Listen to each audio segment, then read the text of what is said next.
Hello and welcome to my review of the iPad mini first generation. Tomorrow is another day. All your worries, leave your side, free your mind. 'Cause tomorrow is another.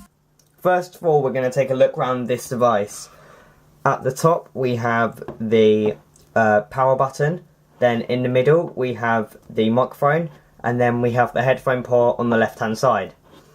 Down the left we have just a nice plain bit of metal. On the bottom it looks like we have dual speakers and then the lightning port in the middle, but no, one of them is the microphone and one of them is the speaker. Down the right hand side we have the toggle for mute or lock orientation. Also we have the volume rocker, which has a very nice click on it. Then on the back we have the camera. We have the Apple logo, and then it has iPad across there, which is shiny and very reflective.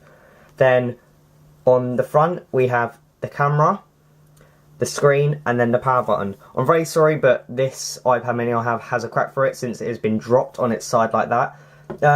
I've seen much worse iPads, so I think I was just going to leave it for this review. But you can get them replaced very cheap, and it doesn't cost you that much to get a replacement screen and to do it yourself. Now we're going to have a look at the specs of the iPad mini. First of all, it has a 7.9 inch display, which is LED and has IPS technology. It is a 1024 by 768 screen, and this means it has a pixel density of 163, which isn't great. It's not above 200, so you can slightly see pixels, but it's not too bad. It's just over 720p, which means you can normally watch 20p YouTube videos or films, which is pretty good, but it would be nice to have a look at the 1080p version, which is available. And also it is a 4:3 ratio aspect, which is strange for a device. This iPads have normally always been in a 4:3 ratio aspect. This means that along the top is not, it's normally longer. So here I have a Nexus, and as you can tell it's longer and thinner at the top. But this is the Nexus 7, so it's sort of the competitor to Nexus. There will be a versus video coming out soon, but this is just a longer device.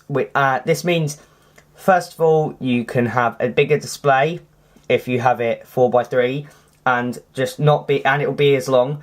But also, when watching films, you'll get a black bar across each side because it isn't in the normal standard format for films and YouTube videos. Next we have the GPU, which is a 1 GHz dual core ARM Cortex A9 processor. This is not the best processor that you could have. It's alright, but the games run pretty well on it, to be honest.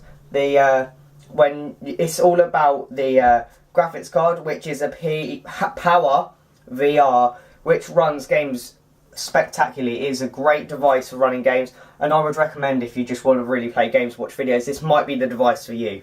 Also, it only has half a gig of DDR2 RAM. Most devices now have at least DDR3 and have at least a gig, but Apple have optimised their iPads and any of their devices to run on lower end specs, but run as a higher end phone. This is a great thing about Apple, but in ways they're going to have to start catching up eventually, or they will not be able to keep up with the higher end phones that are coming out. This iPad has dual band Wi-Fi and Bluetooth 4.0 with it, and this means that your Wi-Fi and running on Safari and watching videos will be very, very quick, as long as you have that 5 GHz Wi-Fi band, and it will also run pretty quick on 2.5. Also, the Bluetooth is low energy use, so you can connect up some devices and it will not take up too much energy. Also, it has LTE, but you have to buy the LTE variant of the device, which costs normally £150 more, which doesn't seem that much considering it is a good device. But if you want a cheap device for not having to spend absolutely loads on the device, you just go for this device with the Wi-Fi variant. You're not normally going to just take this out rather than your phone, because your phone would normally have data. So this is why I would definitely recommend just getting the Wi-Fi version, because it's a lot cheaper and you won't really need to use that much data or anything on your device since you have that great Wi-Fi. Next, I would like to talk about the size of the iPad mini. It's a great size and weight. It only weighs 308 grams, which is very light. It's got a very nice feel in the hand due to be able to hold it like that, and it won't fall out of your hands because it's got a very nice balance to it. Also, when you're holding it watching videos or playing games, the bezels are very nice to hold on to. This means that you don't accidentally touch the screen while playing games or watching videos. Got a very nice metal feel to it.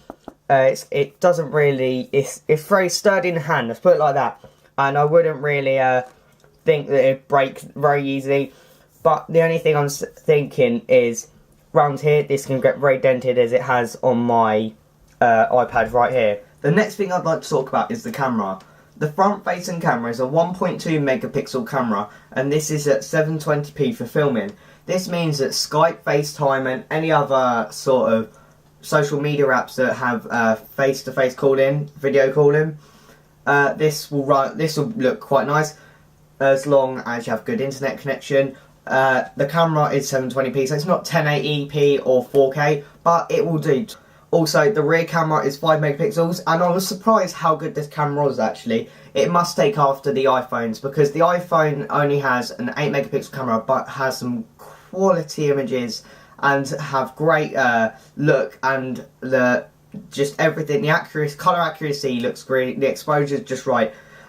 This is 5 megapixels, so it can look grainy if you zoom in, but you're not going to be really taking like masterpieces with this camera. It's just going to be for a quick little snap, say if you go out.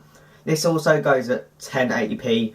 This is pretty good, so it means you film in 1080, which means if you want to do a little bit of filming, let's say if you want to film your kids or something, this will look very nice and very sharp. It also has some great features on the app like it does with the iPhone. The app's great. The whole sort of camera put in the device is very, very good, and if you really wanted to, I would even say it's probably better than some phones out there today, apart from the megapixel, but the actual sensor is great. This iPad mini runs iOS 8.1 and it's very fast because it's optimized for all iOS devices. This means that all the apps run really smooth and they don't have any stutter at all. There's new features on iOS 8, such as the new notification center that has been built in. Also, the new keyboard feature, so you can change the keyboard like it has on Android for many versions. Another great feature about having an iPad is having the App Store and the iTunes Store. This has many apps, many films, and so many music to download. Also, it is very, very easy to use. This is the charts.